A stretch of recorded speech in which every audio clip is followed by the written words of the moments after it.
Ladies and gentlemen, welcome to the podcast. We talk about business and then we talk about the people behind the business and we find out what makes them tick and how they got to where they are, lessons learned along the way. Now, speaking of lessons, our guest on the show today is the best-selling author of The Leader Habit. His work has been featured in Forbes magazine, Fast Company. He's the CEO and founder of Pinsight, the AI learning platform that really helps leadership and leadership development. Now, the client list for Pinsight reads like the who's who of the Fortune 500, with motor groups like Nissan and Honda, with American Airlines, T-Mobile, Citigroup, Little, Coca-Cola. In fact, Martin's work has been featured and focused all around the globe in terms of leadership. And he's joining us right here on the show to talk about his best-selling book, not only The Leader Habit, but the others he's written as well. And of course, Pinsight and how all that came together. Martin Lanik, welcome to the show. Thanks for having me. Glad to be here. Wow, it's so impressive to see this. Now, I'm reading back through. You started off in Denver, Colorado State. You've gone on now to have a master's degree in organizational leadership and, of course, founding Pinsight, the leading AI leadership platform in the world, and with clients, as I just read off, that is just, ticking the boxes of the top Fortune 500. How did this all come together for you? Oh, that's a very good question. And I have to think back. I started on this journey about 12 years ago now. And I went to graduate school, obviously, to become a psychologist. And that's what happened. I started undergrad and I fell in love with psychology, but then decided that clinical was not really the way to go. So I started exploring where is there a different option and came across industrial psychology. And it's in the US, I think a couple of years ago, is one of the fastest growing jobs in the US to be an industrial psychologist. And then, from graduate studies, I ended up working as a consultant. I got a job here in the US. Then they shipped me overseas. I was based in London for a while and worked with some of the world's biggest companies, helping them design executive assessment and development programs. And then the recession came. So this is now about 2008. And I realized that back then we were charging 10 up to 40,000 US dollars for a single executive assessment. So I realized that, okay, companies are not going to be spending this kind of money on assessment anymore. HR development budgets are usually the first ones to get cut. Yeah, sure. So I thought, this is an entrepreneurial opportunity here. And back then, we were doing everything by hand. So probably some of your listeners, if they have gone through an executive assessment, they know that you kind of go to the office of the psychologist or the consultant, you sit down, and everything is done face-to-face. Super manual, crazy process, right? So I thought, well, there are so many inefficiencies here.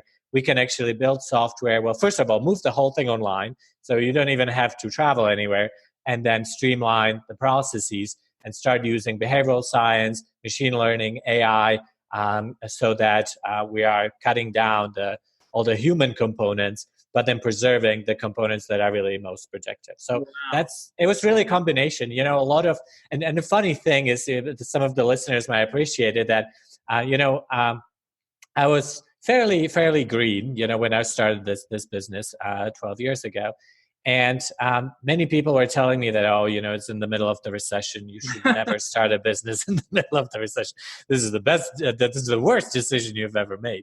But then when you think about it, like when the economy is low and everything is down, the only way that your business can go is up from there, right? You cannot get any worse than we experienced in 2007, 2008. So.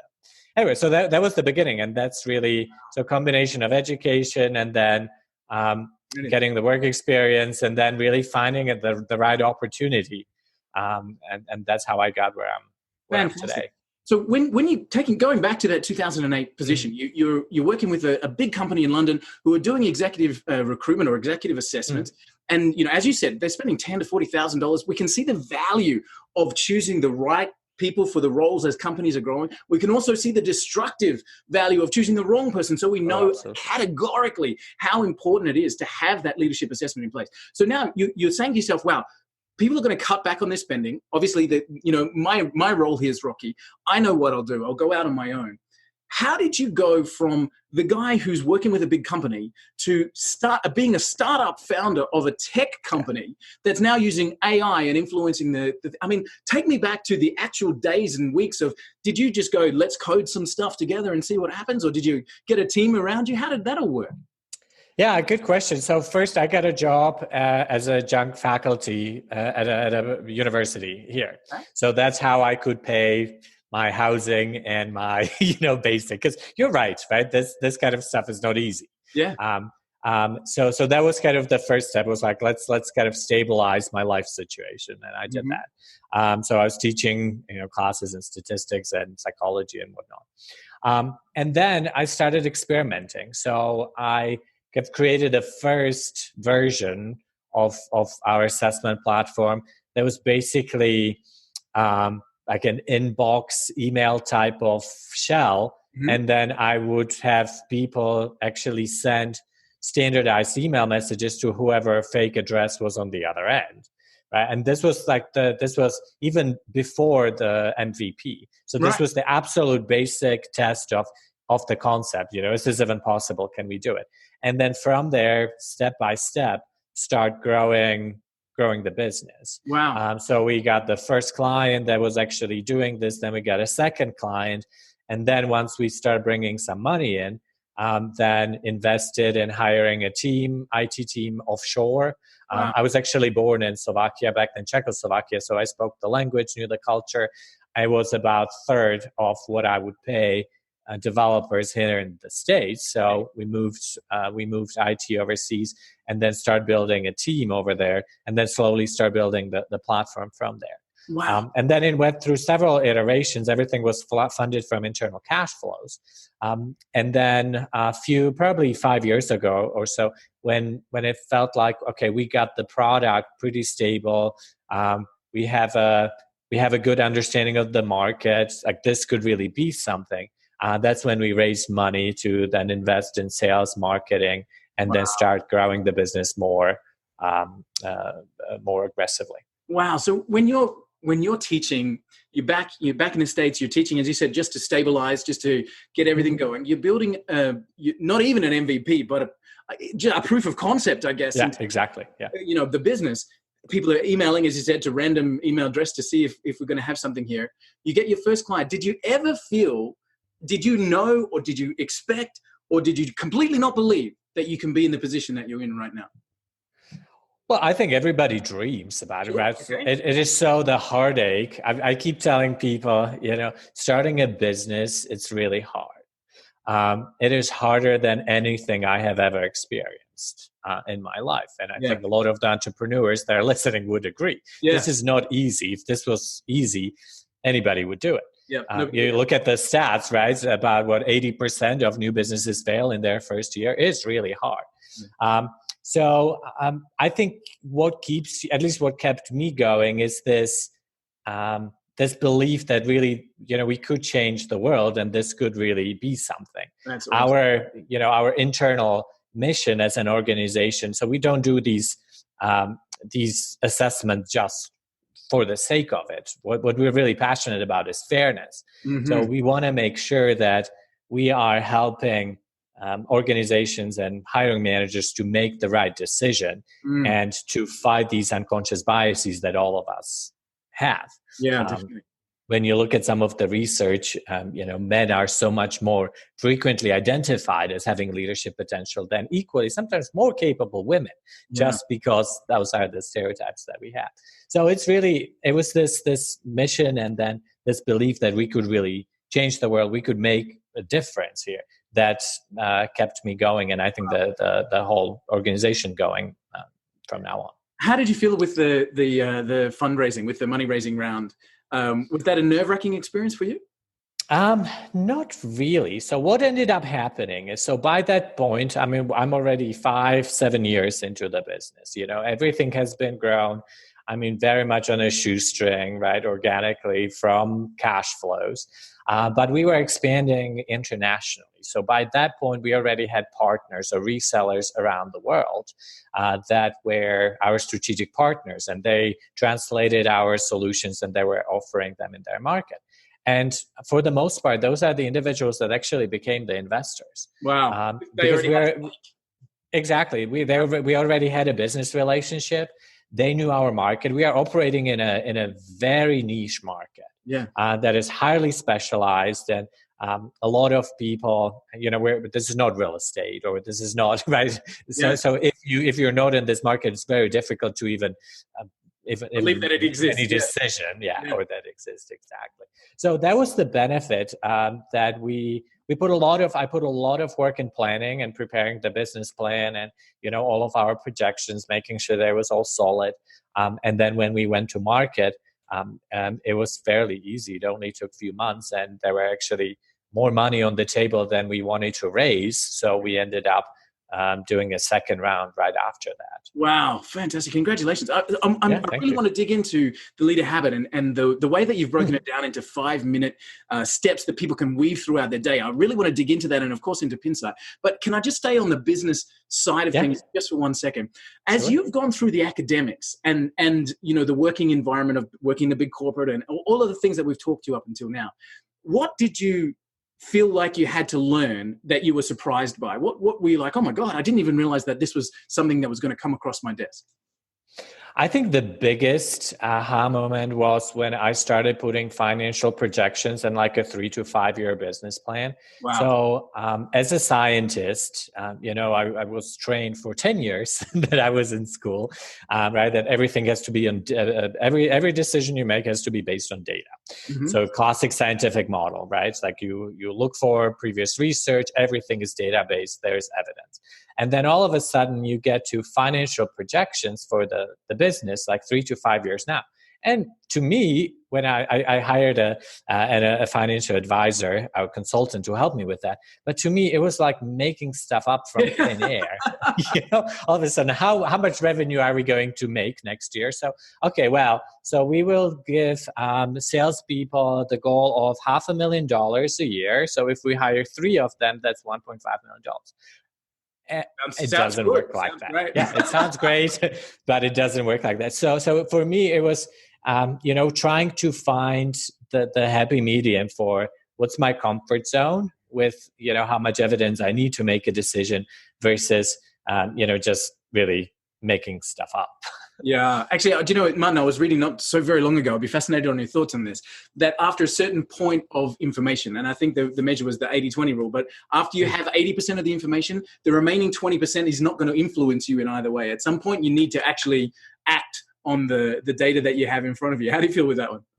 Yeah, absolutely. I'm happy to. I think my problem was that, when you are building when you're predicting future of a company that has a history of 2 years, there is no way, all the investors, like, how do you know that you need to come up with the hockey stick, right? But like, how do you do it? Yeah. And the best, you can do is just, sit down and say, well, these are the assumptions I'm making. And then you just end up with a long list of assumptions. And then voila, at the end of your analysis, there's the hockey stick that you need to show investors. Perfect. You just keep adding that 10% as you're moving along the graph and just takes off.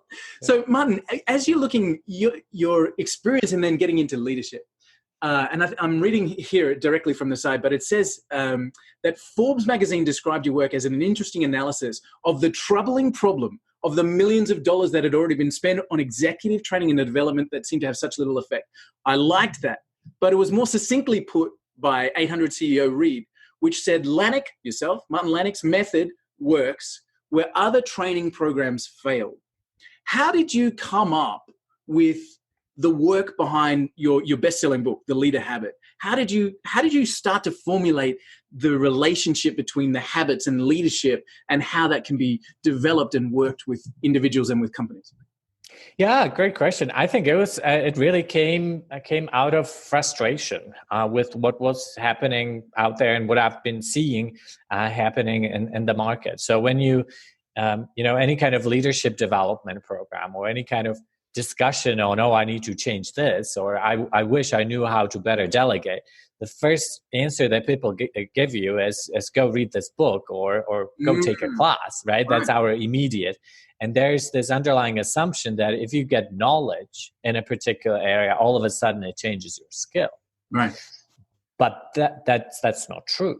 I used to actually, when I first started college, I was going to be a concert pianist. That's when my parents had an intervention. Anyway, that's a whole different story. That's a different podcast. that's a whole different podcast. Yeah. The way that music education is structured is that you do have the music theory. You learn how to read notes. You learn about the models and all of that.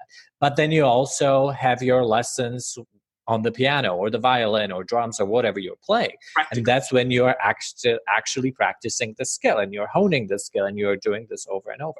That's the part that seems to be missing from majority of the leadership development programs when you think about it. Yeah. Right? Like you read a book and then what happens? Well, you learn something, but does it really change your behavior? No. Right. You go to a class or you listen to podcasts or, whatever it is that you're doing, you think, oh, this is fascinating, interesting stuff. And then you wake up tomorrow, no change. Wow. So I start then thinking, well, are there some behaviors that we do regularly? And, can we think of leadership as really these ingrained habits? Because we all already act a certain way, right? There's a way how you give feedback to your employees. There's a way how you are interacting with your board or how you're putting a strategy together, how you're putting a business plan together. So you already have habits, and some of those are more effective, others are less effective, right? Because you have certain behaviors, leadership behaviors that you do automatically, you do them without thinking. That's the definition of a habit. So then I started thinking, and that's where our research came into play, where we try to identify what are really these behaviors of effective leaders. So what does it really look like when an effective leader delegates? What are the steps that they go through? And then the next question, well, now that we have identified these micro behaviors, how can we help people to internalize these micro behaviors so they don't need to read books or, they actually can start practicing? Wow. And that's how the idea for the leader habit came about. So it's not so much about, okay, so you've been doing things wrong all these years and here's a sledgehammer to try and move you back across to a different course. It's taking, again, the music practice analogy into effect. It's learning something and trying it a little bit. It's trying that a little bit and again and again and again. It's doing that same, scale from C to C again and again and again. So it is small micro movements towards better leadership. Is that kind of... That's exactly it. Wow. Yes. Yeah. But it's the practice, and that's really the key point, right? So in the book, to me, the biggest value in the book is the leadership exercises, that anybody can do. Yeah. We did research. We spent 5 years going around the world. We studied about 800 managers, executives. And then based on this research, we were able to identify what are the key leadership skills. There's 22 of them.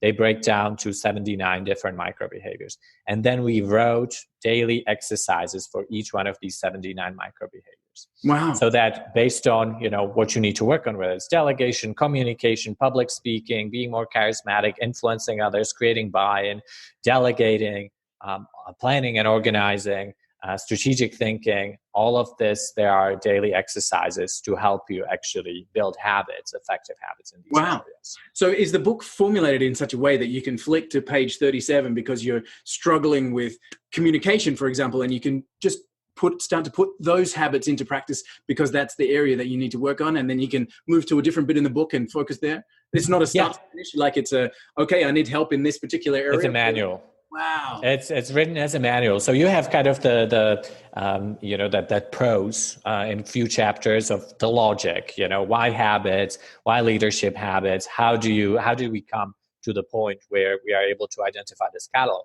And then you get a catalog of these daily exercises. Fantastic. That you can do. So it can help you develop your own skills, but then also as a manager, how often do employees come to us and say, or you come to employees and say, you really need to work on your communication or your influence. So rather than just saying, hey, go read this book or go, take this class or e-learning, here's an exercise that they can start practicing and you can start seeing the behavior change. No wonder it turned into a bestseller. That's fantastic. I love it. Thank you. And you've got a few other books there as well. No, this is it. This was my first book. First and only book. Fantastic. Do you still seeing sales of that going through every day? I'm sure. Mm-hmm. Yeah, Hopefully, yeah. hopefully It we can get came. a few from the podcast. So guys, go and buy Mun's book. It's called Go and keep him in the lifestyle. Yeah, yeah. It's thank you.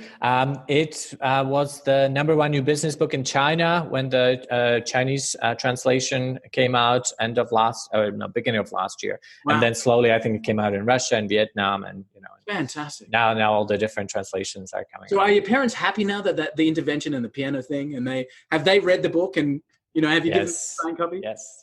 Nice. Yeah, they're saying, but you should have listened to us. A good thing you listened to it. Nice. It's nice to have that certification that you've done that part. Yeah. So now, as you transition into Pinsight, which came first, the book or the software? The software. Yeah, Okay, the cool. software came first. Yes. So- Well, the assessment software, right? So that's what I've been talking about. That's the ability to assess leadership skills and help companies make promotion, hiring, succession planning decisions. But then, kind of the other part of the book and how that came about was our clients were coming back in and saying, well, we got all this data on our employees, and now we have all these classes and books that we can ship them off to actually help them change. And that's when I said, well, can we do that? can we develop something that's going to maybe more helpful, more effective? Can we now take the assessment data and then turn it into a development program? Fantastic. So that focuses on the behavior change, right? And that's so the research that went into that product was the book, and then we have a software application, an app that now took all these concepts from the book and scaled that across an organization. And so now you can send leaders through an assessment, and then this app is using artificial intelligence. It reads your assessment results, and based on that, puts a development plan for you. And on a daily basis, it sends exercises to you. And then it knows, well, as you're working with it, right? It knows how much you have improved based on artificial intelligence, how you are interacting. So it kind of becomes like a Fitbit for leadership development.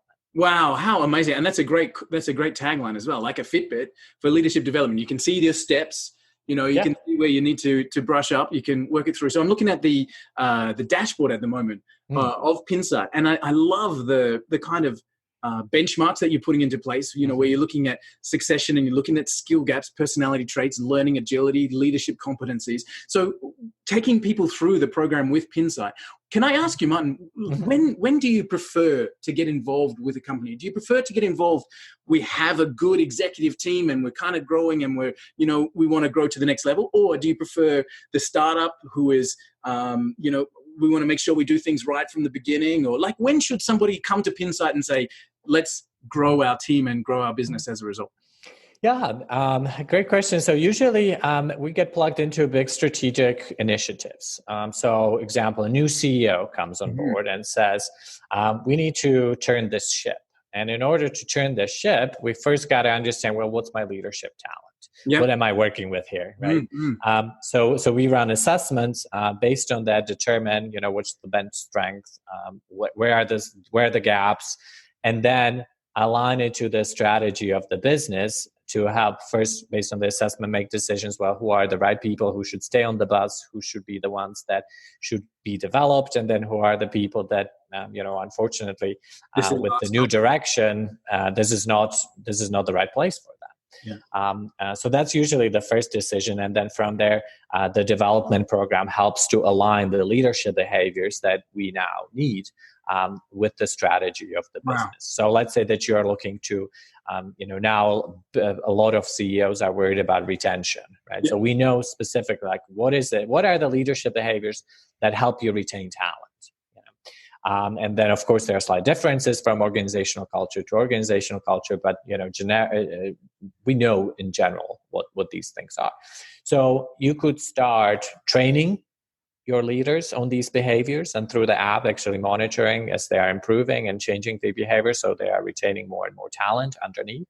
And then you can start using this also in the hiring process. So now all those people who you decided that they're not the right fit for the new direction, so now you need to replace them, and you would use the assessment to start bringing new talent in from the outside. Wow. That is now much more likely. So you're not just shooting in the dark, like an interview. Oh, I think they're going to be okay retaining their people. Now you're using science to actually do that. Wow. Tell me a story. So is there a client, without giving away anybody's secrets or names or brands or anything like that, tell me a story about a company that you've worked with where you took the executive team or took the leadership team and you were able to subtly move that direction to a result. Like, tell me a story about the... Sure.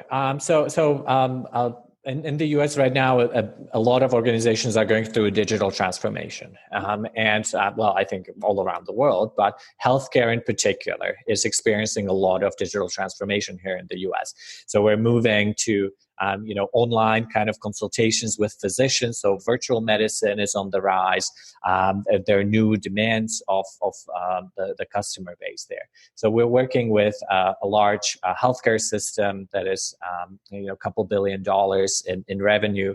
And as the new CEO came on board, she said, well, we are not prepared for this. And we need to really invest in new leadership behaviors in order to be competitive and to adapt to this digital transformation.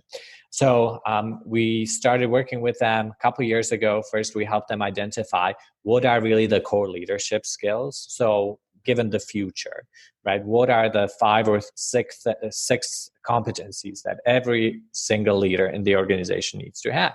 Then we designed an assessment, put 700 leaders across the entire organization, from the top executive all the way to frontline managers. This would be like nurse managers, charge nurses, so all the way down. Everybody goes through the assessment, gets feedback, and then starts on the application, so that everybody is moving in the same direction in terms of their leadership skills. Wow, that's yeah. So it's a massive, as you can imagine. This is a multi-year project. But it's wonderful to see some of the early acceptance and changes and how the culture of the organization is shifting. And, one of their biggest problems was accountability and innovation. So how they are starting to see more and more accountability come into play. And then that, of course, makes it easier for them to implement some of the strategies that they need to in time. I find it fascinating that an organization of that size, with a new CEO who has the vision of what's coming and looks at where they're at and says, we need to move. And this started 2 years ago. So she was obviously had a clear enough vision of what's happening in the industry to gather the troops and say, if we stand still, we're going to be done. This is where we need to move the whole organization. And you've put 700 leaders through that program. Martin, at the beginning, was there pushback from a percentage of that 700? Was there a set in the ways kind of banners up and defensive in amongst that, or did the whole team say yes, let's go? No, that's a very good question. So when you think about it, anytime you bring in an assessment, there's going to be resistance, because every manager likes to think that they know best. Sure. Right? I know my talent, or I know how to pick the right people, because I've done it for so many years, and that's what got me successful. And that's all great. And some managers are really better than others. The problem for any organization is that you need to standardize this. And so if every manager is using different criteria, that's when you have a problem. So with standardization comes resistance, because some people, you're taking something away from them. And that's generally what produces that resistance. But you need that level of standardization, because otherwise, you cannot make better decisions if everybody is using different criteria. Then you cannot move the entire organization. No, definitely. The wheels are turning in different directions. There's no kind of unity there. I'm not sure if it was part of the Pinsight crew that were handling that change management, or if it was internally at the health organization. But how, if how did they get that buy-in from the resistant people? Was it just a matter of keep bashing at the wall until they go through and accept it, or was there a process that went through to help people accept that assessment and standardization? Yeah, it's a long process. So we started with from day one. So I said, first project was to identify what are the success criteria, right? Like what are the 5-6 competencies? So we heard from everybody in the organization. So every leader got an opportunity to either participate in an interview or focus group or fill out a survey. Yeah. So you start from day one, right? Because if it's your ideas, if this is what we are not coming in with our 7 criteria. This is your criteria that you told us. Right? So it's a whole change management project. So that would be the first one, right? So you build the solution for the client, and you set it in the context of the organization. That's number one. The number 2 is you start from the top. So it was the CEO and her executive team who were the first ones to go through an assessment and got feedback. And some of it was harsh, and others. They of course had some strengths, but they modeled the acceptance of it. Wow. And that's results where, public, or were they kept private? Pardon? Were the results of that executive team, the C team, were they publicized, or were they? No, yeah, private, right? Because because otherwise there would be dissension. I guess there would be, mockery, and that would make it even harder. Yeah. Okay. Interesting. Yeah. Wow, Martin, what do you think is not spoken about in terms of leadership enough? I think so. Here's how I'm going to answer your question, right? So leadership and any sort of leadership development or discussions are ultimately about change, right? We are either trying to change ourselves, or as consultants, we're trying to change others. So it's about change. A lot of the leadership stuff I see out there is about ideals, right? So you have to know your why behind success, and all these kind of great ideas of understanding your values and your mission and all of that. As a psychologist, I always think that there are 2 paths to change of any kind in humans. You can either start with the mind, or you can start with the behavior. But these are related. So if you change somebody's mind, their behavior is going to change as a result of that. So you start changing how you view yourself, your behavior follows. The other path is change somebody's behavior, and they change their mind in terms of how they view themselves. Wow. It's much easier to change your behavior than it is, or anybody's behavior, than to change somebody's mind. So I would encourage all of us to stop thinking about leadership as something, a big concept, but rather start thinking about it like, how can we break this down? So what are actually the small behaviors that distinguish effective leaders from less effective leaders? And if we can do more research in this area and really put more investment in how to help people internalize these behaviors, I think that's really a much easier path forward. And then all those grand ideas about leadership will follow. But I would say focus on the behavior. So this is obviously the leadership habit, the essence of the book that you've written. Mm-hmm. I can completely hear what you're saying in terms of changing someone's minds or their ideals or their beliefs or whatever. You could spend a lifetime battering against that wall and not have any productivity. But if you can simply put a framework in place and say, okay, as an example, and this may be a crazy, stupid example, this is a great way to do delegation. This is a good step-by-step process for delegating a task. And that is an easy thing to put into practice rather than trying to change somebody's perspective about why they should delegate or, what the process of delegation is meaning and all that kind of stuff. It literally, if you can put it in terms of a doing behavioral process, then it becomes a much easier thing to integrate than the beliefs behind it. I see that completely. But the beliefs follow. They are interconnected, right? So the mind and behavior. Yeah. So then you get better at delegating and you realize, I am good at delegating. I must be a really good leader. And then, right, so you change your attitudes and your beliefs as a result of that. Yeah. Fantastic. It's just much easier path to change. I was seeing that you mentioned there was 79 micro habits in the leader habit. 79. Okay. 79. So guys, go and get the leader habit, okay, from Martin Lanik, And whatever you do, just go through and start to use it, as we said, as a manual. Develop that skill. Can anybody put those leadership practices into place, Martin? Have you worked with anybody that is so far out of the what we would call the square that some of these processes just simply don't exist for them? Or is there something there for everyone?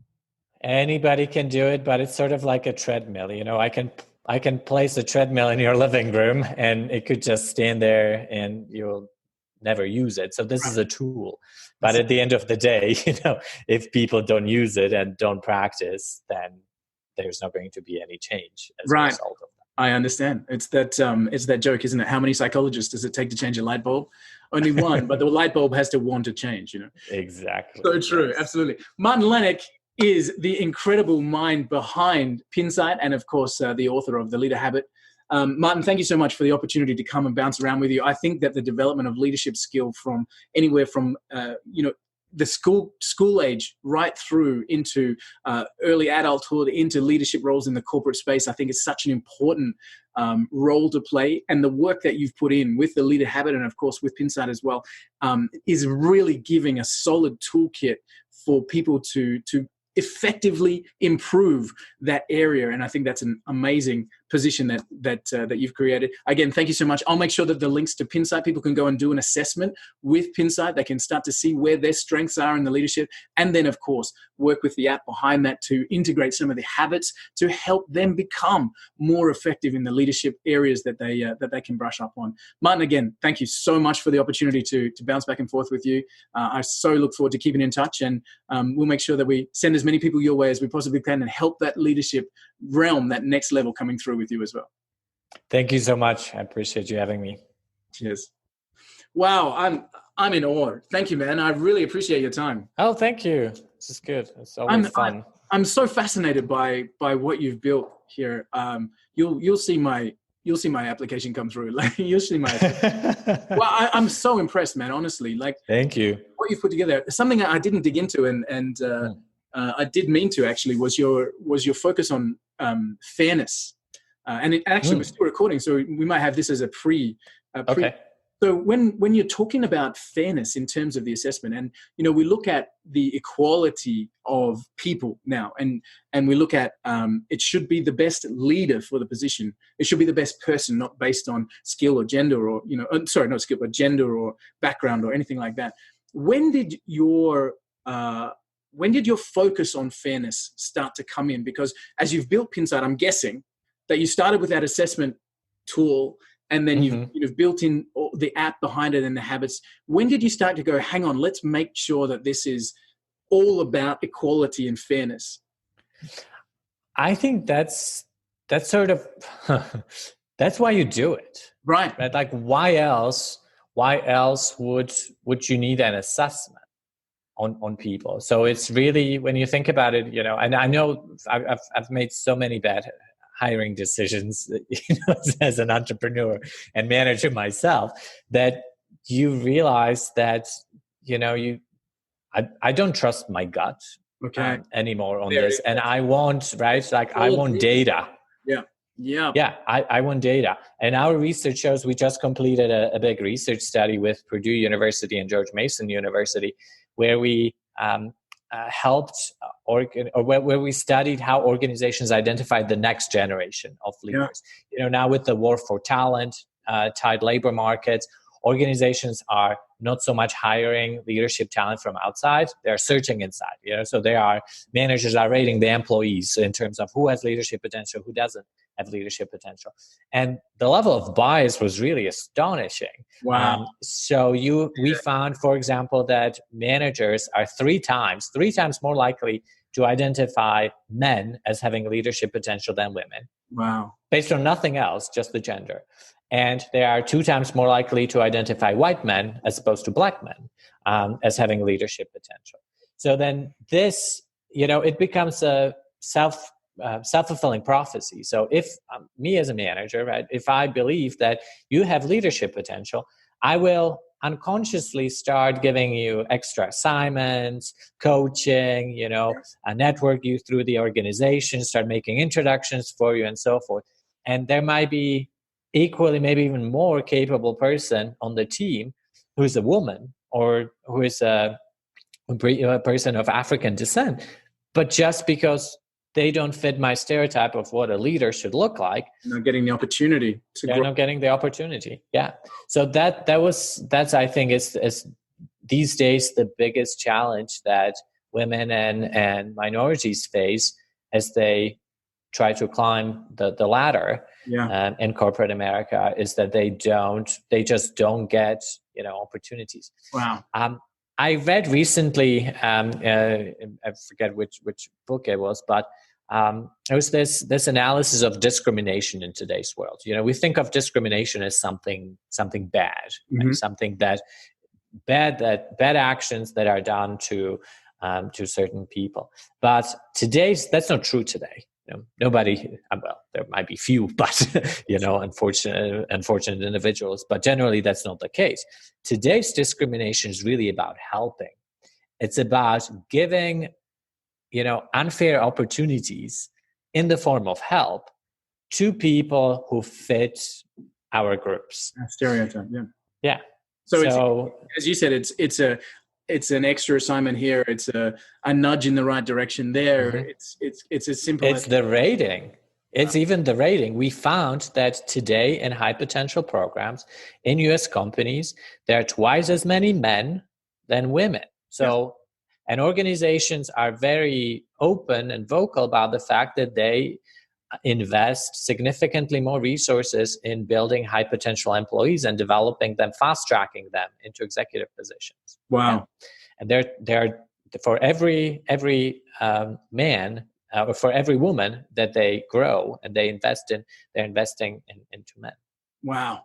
So as people are going through Pinsight, is that the name, the gender, all that kind of stuff irrelevant or hidden behind the other results and strengths and areas that they're talking about? And then from the answers, from the data, then we can flow that back to the candidate, the person. Yeah. So in our case, so there are tests. So you fill out tests that are, pure ability type of, personality test. But then we actually place you in a simulation. So we put you, if you're applying for a vice president position, we put you in a VP level role in a fictitious company. And then we have third-party independent raters who are trained specifically to watch certain behaviors. And those are the ones that are evaluating you. And you're being evaluated in a standardized situation by 3 independent raters. Super cool. And then that's combined then with the personality learning agility test. Wow. What a fantastic service. That is so very, very cool. And as you said, it's focusing on the ability rather than the person, and putting the right person into the role. Exactly. Yeah. It's the blind auditions for leadership. I love it. Yep. It's so absolutely. Cool. It's great. Martin, thanks, man. You're amazing. Thank you.